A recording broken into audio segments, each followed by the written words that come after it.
pessoal, como vocês estão? Tudo na paz, tudo na bênção de Deus?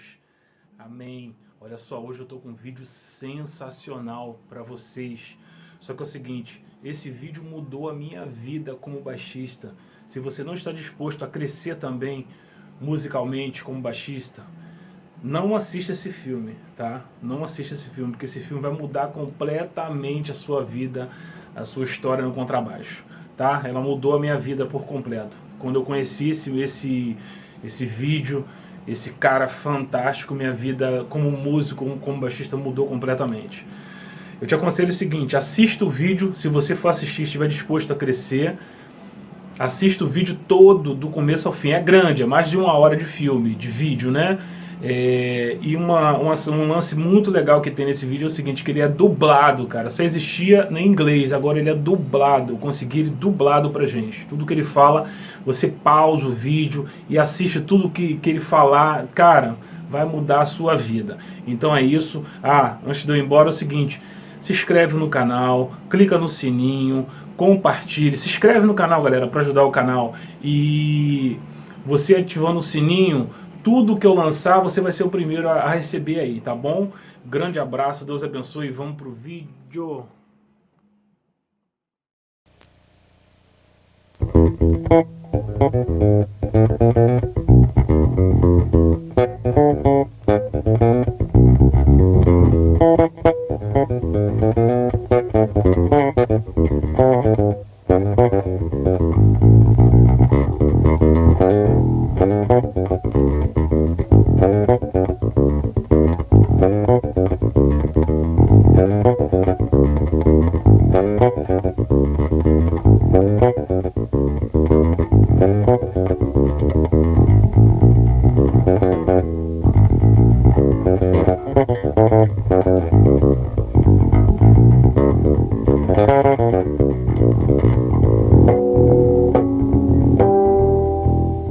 How you feel today, Jaco? Okay, Jerry. All right.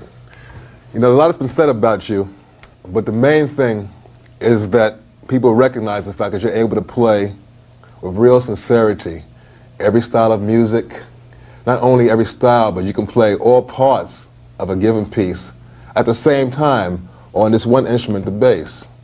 Now, because of this, a lot of people have gone crazy trying to duplicate what you do. People have become great fans of the bass and given it quite a bit of attention. How do you feel about that? Give me a gig, you know. Well, what drove you to this point? Well, I was told, you know, like at a very young age to learn. First thing was to learn the melody to every tune, which I feel is like ultra important. You know, most bass players, most musicians, you know, not just on the bass, but on their particular given instrument, will usually play just the bass part just the piano part. I mean, the same thing goes for piano players. They should know the bass part too, at least, you know, or whatever. Right. But the main thing is the melody, I feel, that most bass players like are missing. Because like they'll know the bass part, you know, or whatever, they'll be playing that stuff, and there could be a melody on top, which once you know that, especially when it comes to playing changes, you know, harmonic playing, it's like, let's say like Bach, like canons, where there's like 2 parts. There's a bass part and there's a melody part. They're just as important because the chords come in the middle. One supports the other. Yeah, exactly. Well, in fact, one helps the other. By hearing another part, you can more or less define where your part's going to be. You can fill the holes up. Well, plus it's really great to be able to play a melody to a tune. I mean, how many guys can play, you know, on the bass, you know, let's say most people, let's say the melody is always designated, let's say, to a horn player or the piano or the guitar. But it's nice to play it on the bass too. Certainly. It's a beautiful instrument. Now, what about musicianship? How does this tie in terms of what you studied? Obviously, you mentioned Bach canons. What else did you study? And how does this all come together under the heading of musicianship? Work. You're just staying out there. In other words, you know, applying it. Okay, let's say it. So, for instance, I just said learn the melodies. So, what I tell all my bass students when they first start off is, hey, let's you know, learn the melodies. Do you know the melody? Let's say to Alfie, as opposed to just the bass part. And you know, I mean, that's, you know.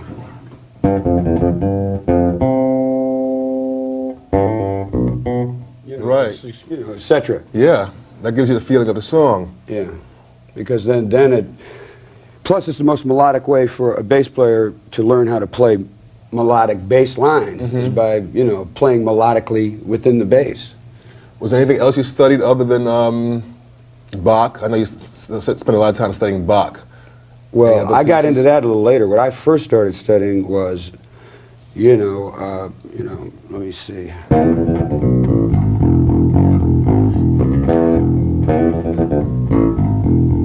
Oh yeah.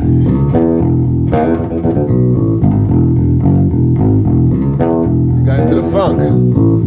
What was on the radio. Yeah. That's what I first started playing. Like, for instance, that was Funky Broadway, the bass line, Wilson Pickett's Funky Broadway. So Tommy Cogbill. exactly, it's Tommy Cogbill. So doing that stuff is how I learned, listening mostly to radio, keeping my ears open. Now, were you reading music then? I didn't start reading until I was older because I was always playing. And this is a good point because anybody that's born with a real talent to play, a natural talent to play, which, I feel I have been, and most all good musicians, that they are born with that talent. To be able to go out and play, they usually can play before they really study. You know what I'm saying? You go out. Yeah, get the feel of it. Yeah, you're out doing gigs and that sort of stuff. And then finally, when it came time for me to learn how to read, when I wanted to learn how to read because I couldn't, and it was really, a drag because I already could play. You know what I'm saying? So for me to have to go back and learn how to read was really a pain. So obviously you learned because with your web report, the stuff that you did was extraordinarily intricate. Well, I was reading way before I got with weather report. Obviously you had to. But you got to such a high level of reading, to be able to do that at the same time. What did you use to get to that point? Well, believe it or not, it sounds corny, just hard practice. You got to put in lots of hours because, like I said, you get fed up, especially for the young players that can already play. I mean, how many guys on the street and they all say, wow, yeah. I say, how's your reading?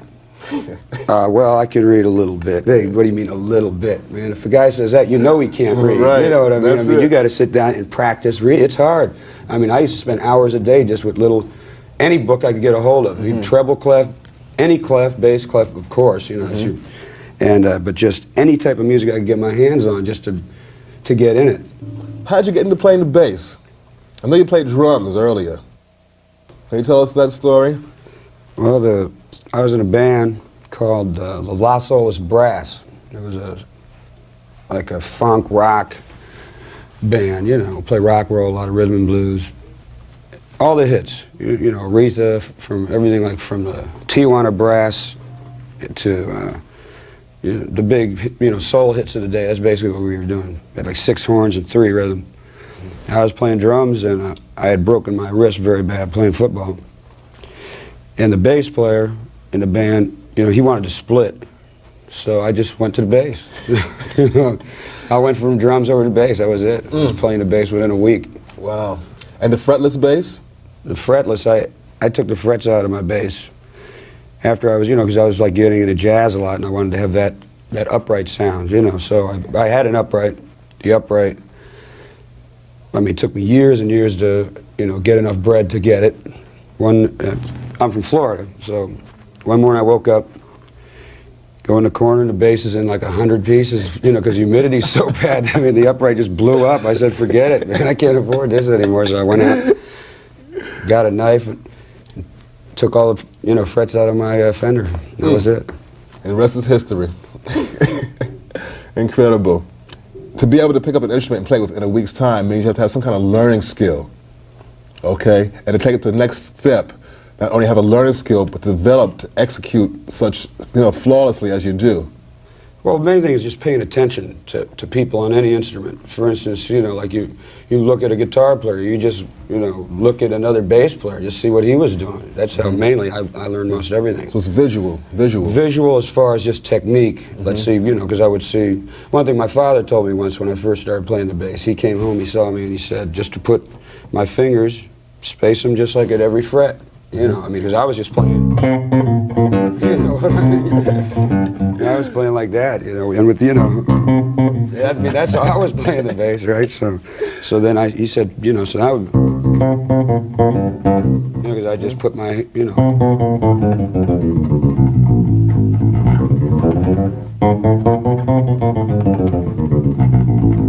Okay, so that's like spacing your fingers just by the fret is as big of a thing that you could do, and alternate your fingers accordingly. You know, I mean, it's just very basic.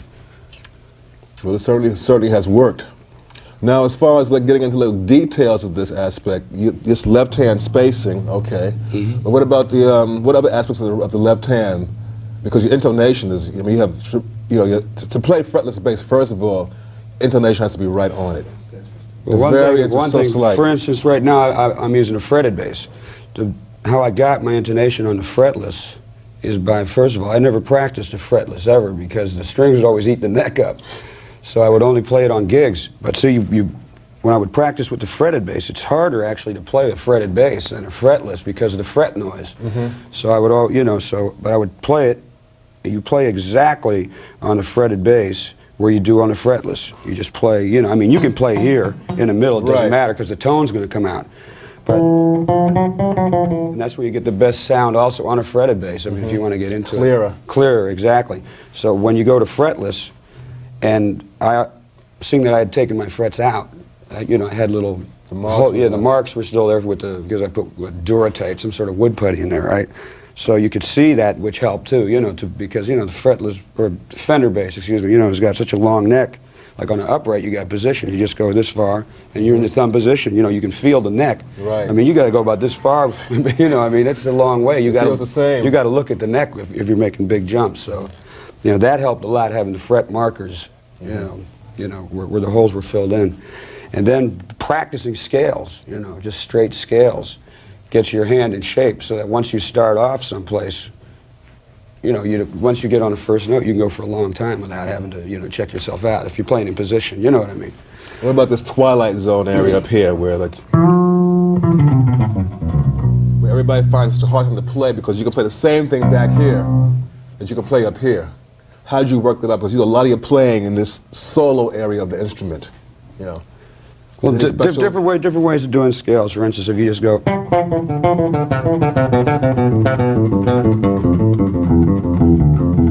See that? I came all the way from that low C. We're in the key of C. There's a low C, there's a high G. Okay, now this is all without moving my hand once. You see what I'm saying? And it's all right there.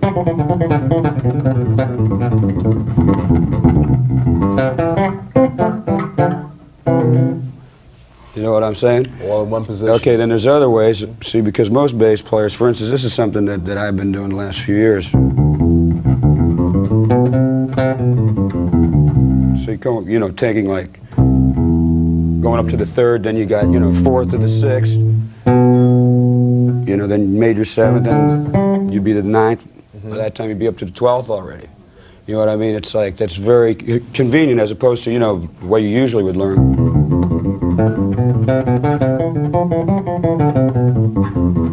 See, I mean, that's how most people probably originally learned with that's making a smoother approach. Well, that's normal because that's the way from up here, like you were saying.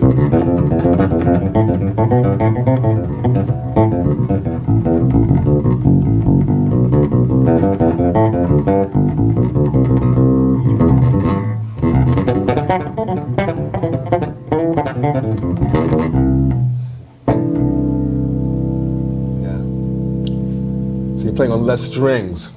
Yeah, that makes a big difference. And to have skipping, you know, skipping from string to string, like good exercises are like sixes. Most people don't practice sixes. Like, you see what I'm saying? Where you're alternating a string before you're even going anywhere else. You're already jumping. How about your endurance? You have incredible endurance. That's just from years and years of gigging. That's all. I mean, I used to play 8 sets a night every night when I was a kid, you know, for a year at a time without a night off, that sort of stuff. That's just playing a lot. You were playing in R&B bands then a lot then? Yeah, just playing like rhythm and blues all night. Because I never really had to practice all that much for endurance because I had it from playing so much. Like in fact, I do most of my practicing without even an instrument, just thinking it. Because my chops you know, from so many years of playing. Well, that's where your musicianship really comes to the fore. Yeah, well, You can do that. I'm just lucky enough to have, you know, grown up in an era when rhythm and blues was really at its forte. I mean, that's when you were doing most of your stuff, like with Atlantic and everything.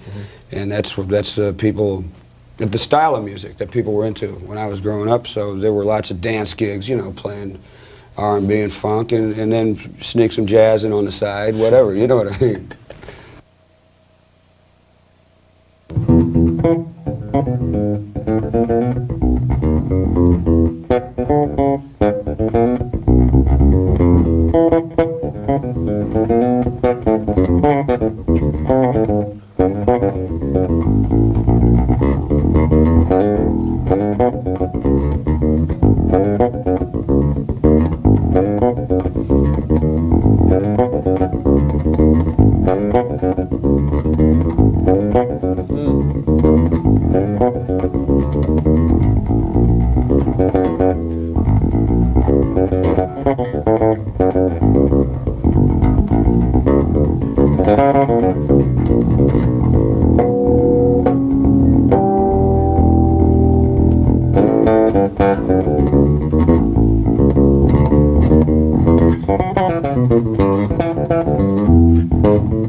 Oh, yeah.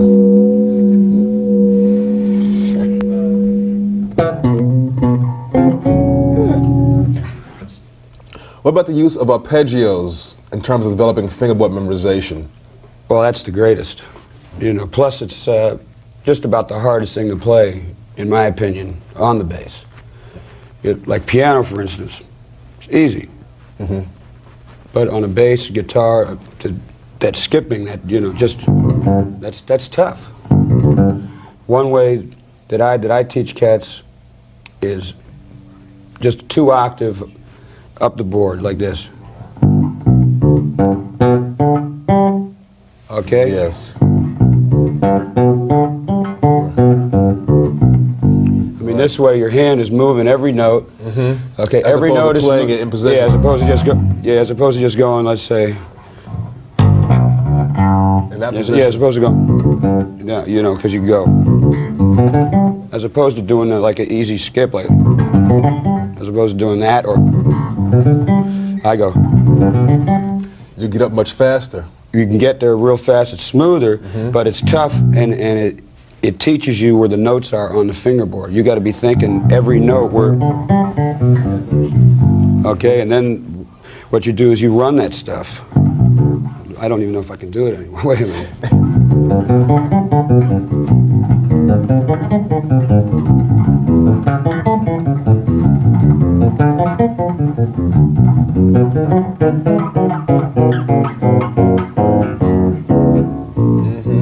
Now, double stops is another thing I find is really helps you learn the fingerboard also. Well, because you have to think 2 notes at a time all the time. Multi-stops. Yeah.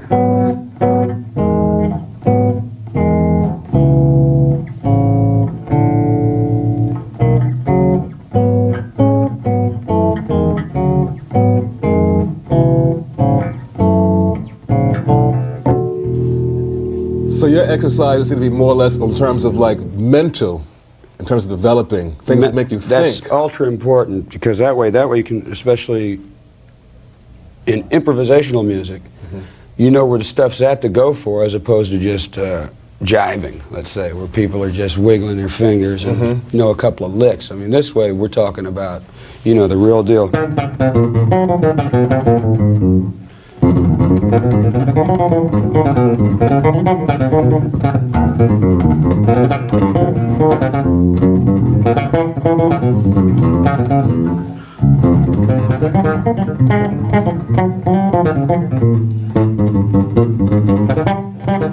Yeah. Yeah.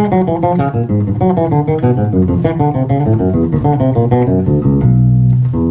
I can see with arpeggios really pay off it because you play a lot of things in thirds, large intervals. But plus going up and back with them too.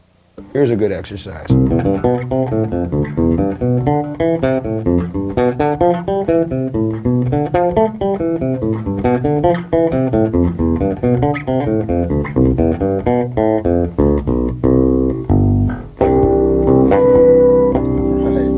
You know, so what I'm saying is, now all I did was go up in a major, you know, let's say a seventh, well, what would you just call it, a chord? It's a arpeggio, a major seventh arpeggio, so it'd just be, let's say, because I'm doing everything in C now.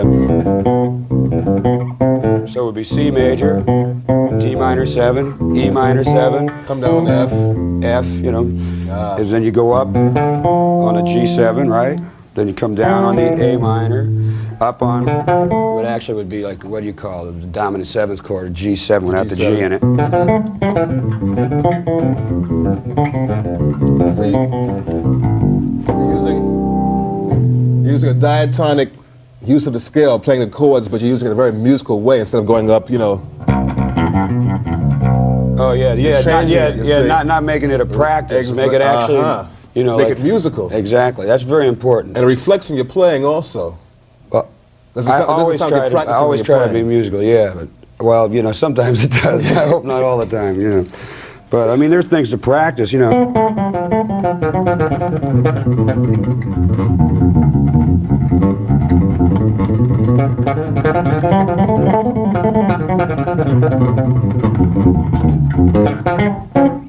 That was just using the scale. That was just a whole tone scale, alternating fingers with different numbers, you know, just like making maybe patterns of 3 and 4 notes at a time or 5 notes at a time, you know, like a 1.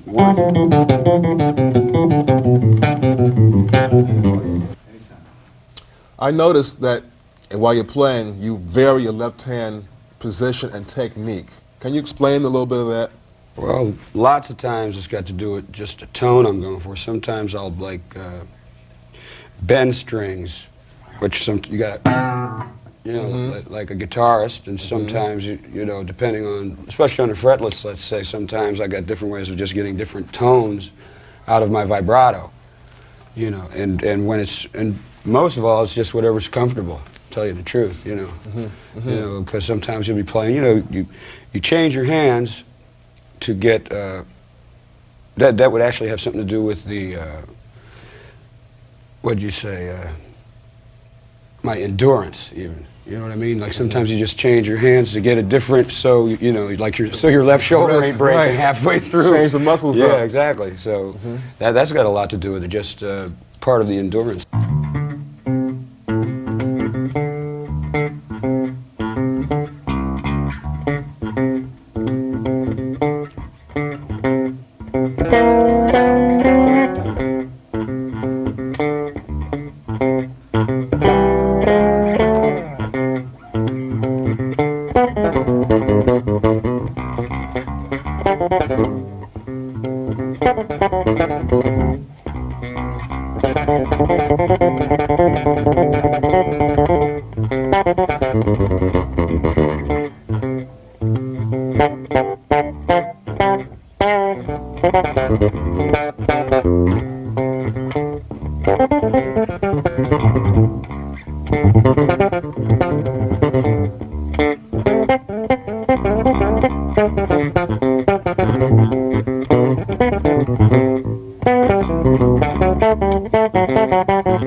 Left hand. Now, of all this left hand execution, you're getting a sound, I know, from your left hand, but your right hand also amplifies the sound. I know sometimes you play in this area, high above, at the end of the fingerboard, you play over this pickup, you play here, you play here, you play everywhere on the instrument. It's like you play all the music, you play all the bass. You know, how does this affect the sound? What are you doing when you're doing this? What are you going for? You're playing back here, so. Well, the main thing when I'm playing in the back is when I'm playing fast for speed, okay? Because, needless to say, the string is not as taut here as it is here. So the main thing is this just doesn't move as much. So it's quicker. Up here, see that? Slower. See what I mean? Yeah. Back here, that's all the further I'm going.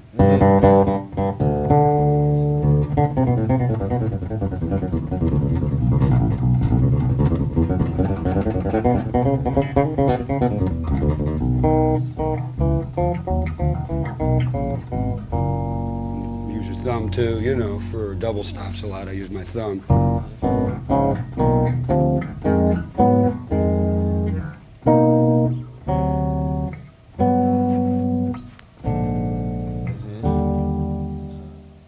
Up here, you get a more rounder tone.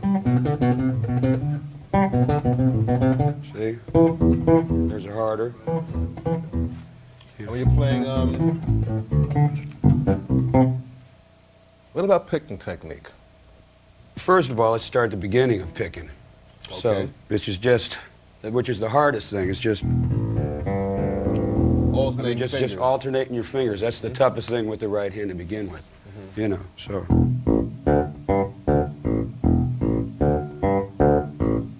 That alone is as hard as anything you'll ever have to play on the bass, and then doing it with the other fingers too, which I can't even do. Opposite.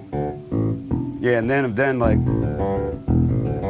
see how that, I'm coming back right then, I just rake them coming back. When you rake something, if you want to rake the string, in other words, then you're going to have to mute it down here. You know what I'm saying? Exactly. The left hand. Otherwise, it's just going to be, you know, it's easier when you're picking something because the hand is already there. yeah. So what you do is you just lightly, you know, after you pick each note, you just take the finger off on your left hand, and then it's short, you know, because otherwise you just have. You don't want that. Exactly. You don't want that. So then, what I do is just, that's where like scales come in, just over and over.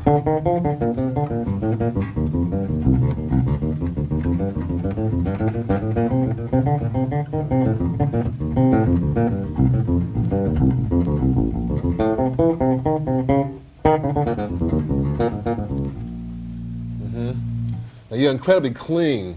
Your sound is like, there's no added noise. So it's like you're, with playing the bass. Now that's a combination of both hands. You know, the good picking, but also the good muting with your left hand.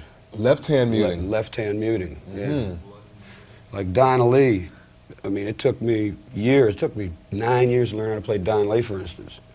But most of that was not just, was mostly making the instrument not make noise, excuse me. In other words, not making noise with, between the left hand and the right hand. I mean, you know. I mean, that's tough. You know, so you got, both hands really got to be working together on that. Together. A lot of it is with the left. I only pick with these two fingers. These other ones are always like muting somehow, like they'll be sitting here. You see what I'm saying? Like when I'm playing, these will be sitting here, usually like this, something like this, to prevent your right hand from making the noise down here. That helps here. Okay, because basically you could do, you know. With one hand. You know, anybody said, but now you heard the noise that I was just getting. Exactly. So, you know. So the right hand helps you mute that. Exactly. It's basically just laying it down is all it is. And these two fingers are usually taking care of the G and the D, and this is usually taking care of the E. Because, you know, you probably do lots of playing on an A. See, that's where most of the best bass tones are at.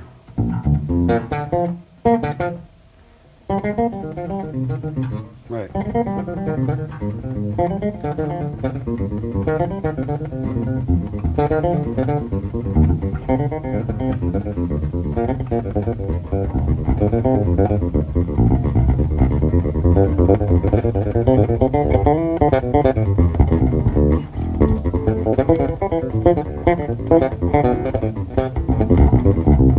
Sorry.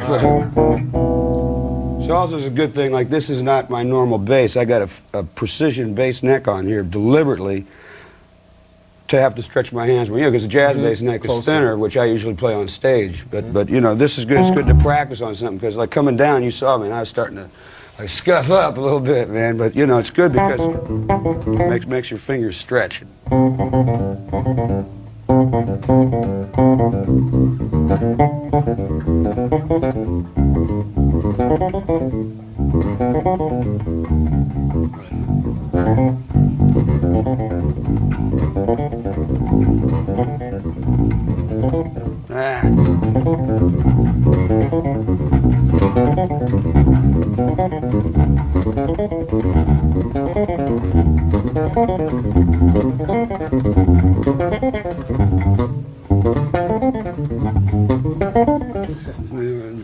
Anyway, Playing that pattern. Now you're playing a 6-note pattern there. all I'm doing, I was just playing, I think I started on a G. G minor, what, 12th? I don't know, what 9th, 10th, yeah.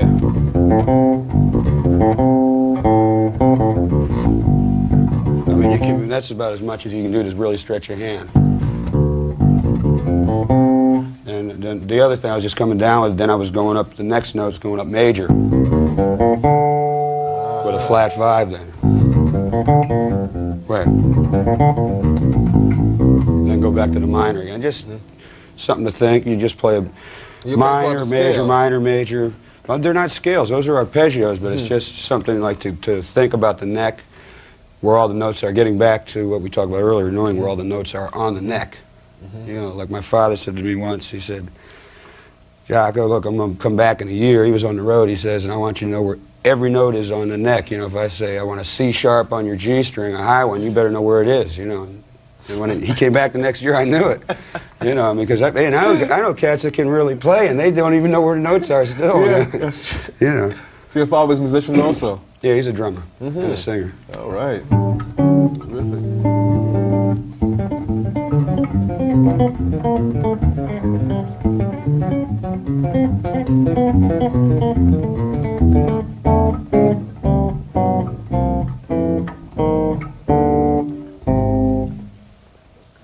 So you're basically self-taught then? Formally self-taught. Formally self-taught. Thank you. What about rhythm? I noticed, like I mentioned before, you were playing a 6-note pattern, and I was able to tell between playing a 6-note pattern, a 5-note pattern, a 4-note pattern. Do you feel this is part of your fast development, having a good feeling and knowledge of rhythm? Well, rhythm is the whole deal, you know. Thank you. So, you know, like I always say, women in rhythm section first, you know. So, you know, just play with the drummer. That's the thing, you know. I feel that the bass player not being prejudiced or nothing, I feel that we have the most important role in a band because we have the harmony and the rhythm, you know. And sometimes the melody. And the melody too, but mainly the harmony and the rhythm we got, because whatever note we play on the bottom is going to change any chord up, you know. And rhythmically we're pushing, you know, or laying back, whatever. So you say play with the drummer. That's what I really look forward to doing. That's what I have the best time doing. How did you arrive at your distinctive sound? I would say probably just the years of playing, like being on gigs mainly. And lots of things that have to do with the sound, as opposed to not just the sound, is your choice of notes. There are, you know, different choice of notes, let's say, that I use often. And people know, like, I wrote this tune on Barbary Coast, and I start off, wait, it goes, edit, it goes. Okay, so lots of times when I'm playing, I'll be going like, you know, I'll just, I mean, people might know that's me just because of the choice of notes as opposed to just the sound. You know, there's certain figures that everybody plays. And the rhythm also in that, because that's a rhythmic figure there also. So choice of notes has a lot to do with it too, because the choice of notes makes you pick different, makes you go for other things, you know. What about harmonics? That's something that you pioneered. I mean, instruments have had harmonics on them forever, but you have like, almost as if you went into a mine and, you know, gotten gold out of something that wasn't there before. Well, when I was first playing in bands, a friend of mine, I saw him just tuning his guitar with harmonics, which everybody does, and so that's how I learned how to tune my bass. You know, it's real tough to figure out, right? So I was just doing this. Sounded like music to me, so I just kept exploring it. That's all there was to it. You know, I said, wow, that's the chord on Alfred Hitchcock, which it is when the cellos are in fourths, you know. So I said, solid, man, it must mean something.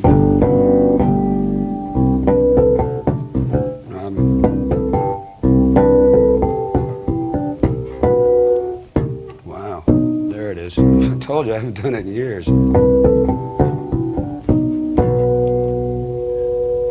Does it make a difference which instrument you play? I mean, if you would play it on this instrument, would it be the same thing? I can play it on any instrument. That's no problem. As a matter of fact, it's funny. Most people say, wow, it's because he plays a fretless, he gets such great harmonics. There's nothing to do with it. As a matter of fact, it's easier with a fretted bass because you could play more false harmonics in tune without thinking.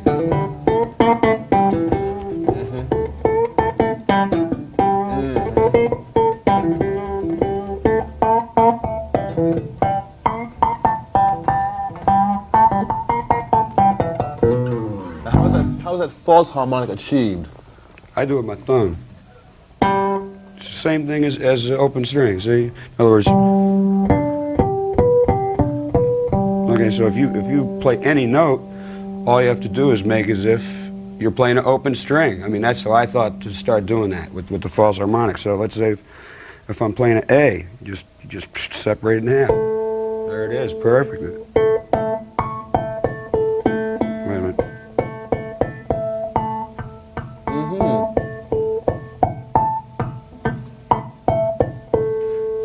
Same overtone series, just like a trumpet or anything. Those are basics. There's your octave. Then it just keeps going up. It's got the seventh in it.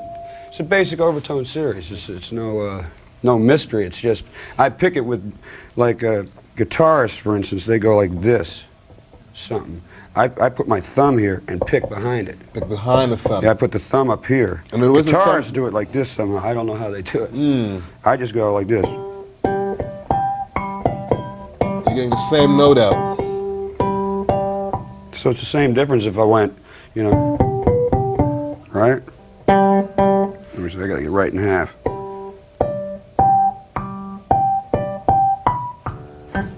See what I'm saying? So the thumb becomes the open string? Is that what happens? The thumb? No, this becomes your left hand. The left hand becomes the open string? This becomes what this finger would be over here. Your thumb is doing. The thumb takes the place of the left hand finger. Yeah, and then you just happen to be picking right behind it, like.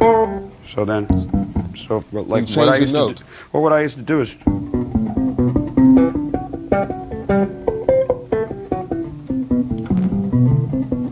See, See, so every time you're picking, you got to be moving everything. That gets tough. See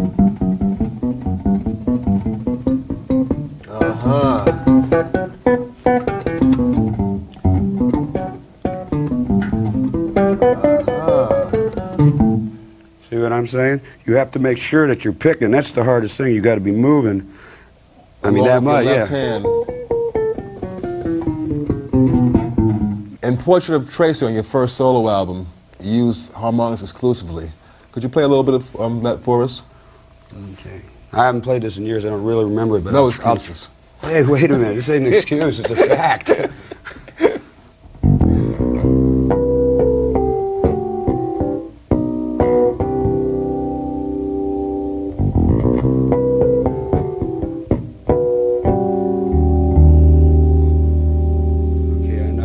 I forget. There's a little segment in the middle, but it's easy. Like, let me see. I go. I know. I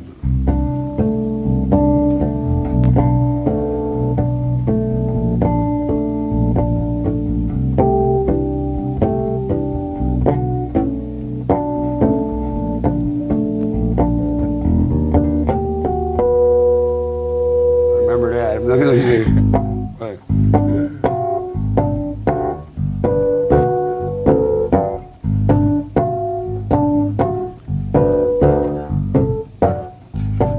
Out of shape, man.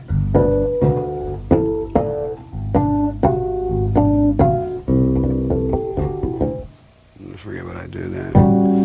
Something.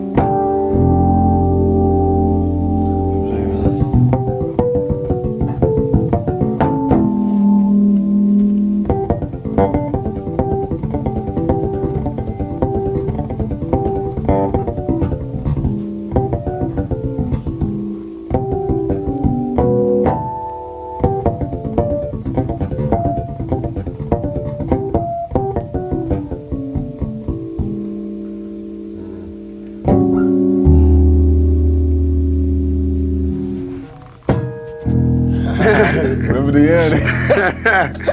The beginning Everybody and the thought end. that was overdone. That's for real, man. Yeah, man. You're definitely That's for real. tough. See, I did the same thing I was talking about up here with F sharp, a B, and an E here. Got the E in the bass, then I went up to the third, just as if I went to the B of the G in the open string, right? And just, so then I got, you know, G sharp, then I got D sharp, then I got A sharp. So I got like a flat 5, major 7 flat 5, or E major 7 flat 5.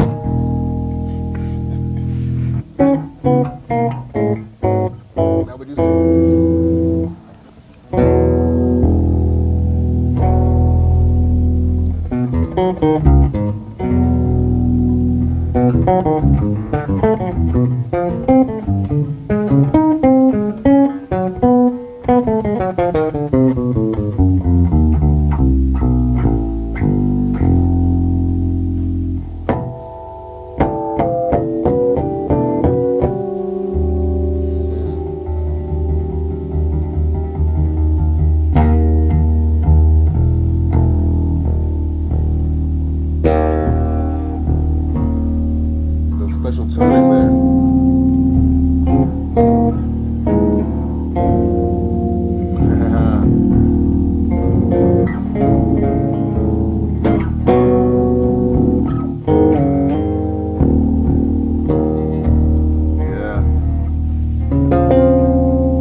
We were talking the other day about listening to the radio and you learning everything that was on the radio. Out of all the music you listen to, which music you would influence more by, and what particular players, if any, that you might have come across? Mostly popular music. Elvis Presley, Beatles, James Brown, Sinatra, whatever. At that period, that's when I was coming up, like, let's say the 60s. Whatever was like hip then, that's what I was checking out. Mostly from the radio, whatever you see on TV, that sort of stuff. And I really wasn't influenced that much by bass players. To tell you the truth, I didn't even know who the bass players were most of the time. That's true, they wouldn't tell you. You just knew who the singer was, you know. So mostly like off 45s. So, but like players like yourself, for instance, you were on a lot of those Atlantic dates, out out of Muscle Shoals, etc., New York. A lot of Aretha dates, that stuff knocked me out. So you're a big influence. I know Bernard Odom was. He played with James's band. Bootsy used to play with James's band. And Cool, I like Cool, he was great. Jameson? Jameson, of course. Duck Dunn. Yeah. Those were like, you know, my big influences. Then with the upright, you know, into the jazz thing, like Paul Chambers, of course, and Gary Peacock, I liked a lot. And, What about Mingus? Mingus was great. I didn't hear that much of his bass playing. I mostly heard his orchestral stuff. You know what I'm saying? Yeah. I always loved his bass playing, but I always loved his music even more. Yeah, his writing was something else. Yeah, I feel you're at that level also where like his writing is like even going beyond, no matter how great a bass player you are, your music just goes even beyond that. Yeah, Mingus was great. I really liked him a lot. And all the cats that were on all the records, Paul McCartney, I love his bass playing. You know, all the cats, whatever was out there. Doing it. There was some good stuff. The Marketplace. Lots of records too, Harvey Brooks, you know, with the Electric Flag, and Billy Rich with Buddy Miles, that whole period of stuff. It's fantastic. Great. Can you give me one example of any particular style, something that stuck with you out of all those people you mentioned?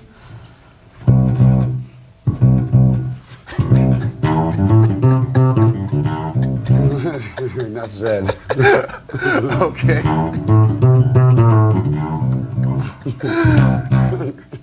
Thanks, Jerry. Enough said. That was Jerry's bass part with B.B. King. What tune was that on? Could have been one about 4 or 5. It was a Live and Well album. Yeah, on Live and Well. One of those Live and Well, one of those pieces.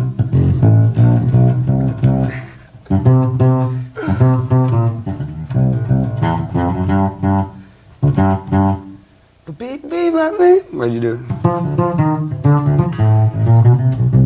Yeah.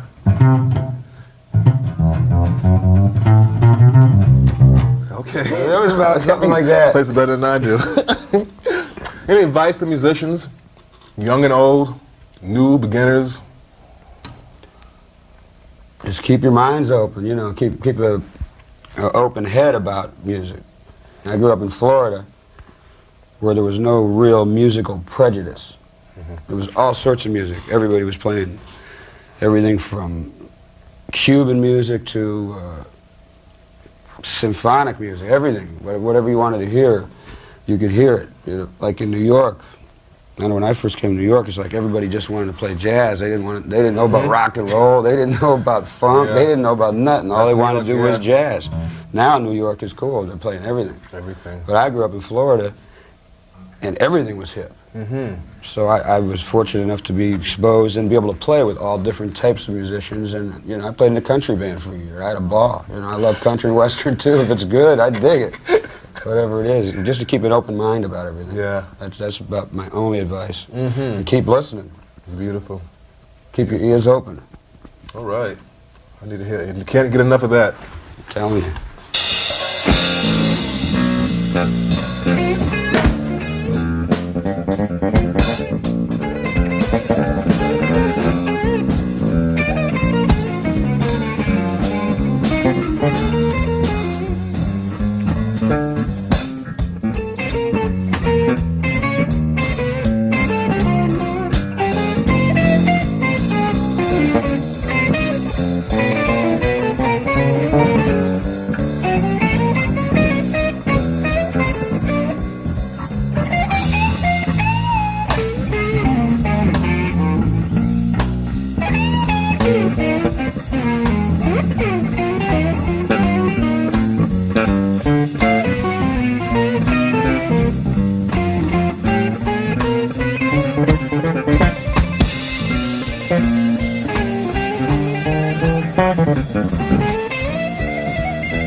I know you play with some of the great musicians, especially bassists.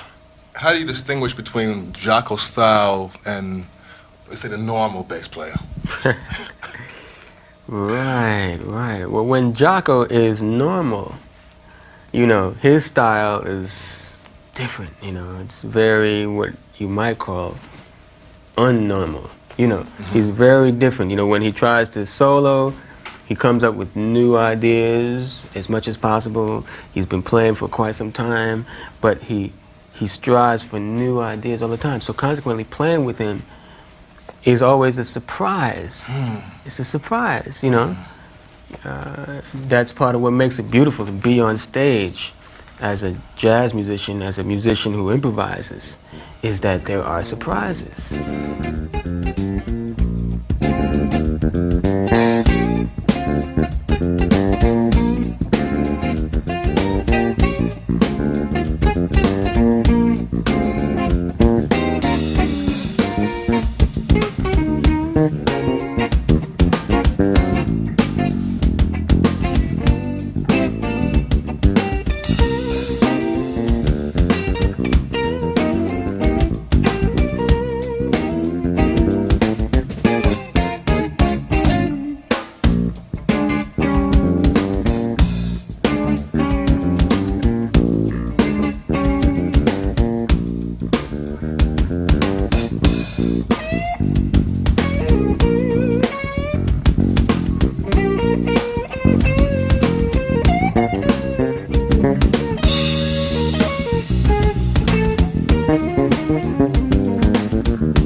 Now, what do you think of when recording as opposed to performing?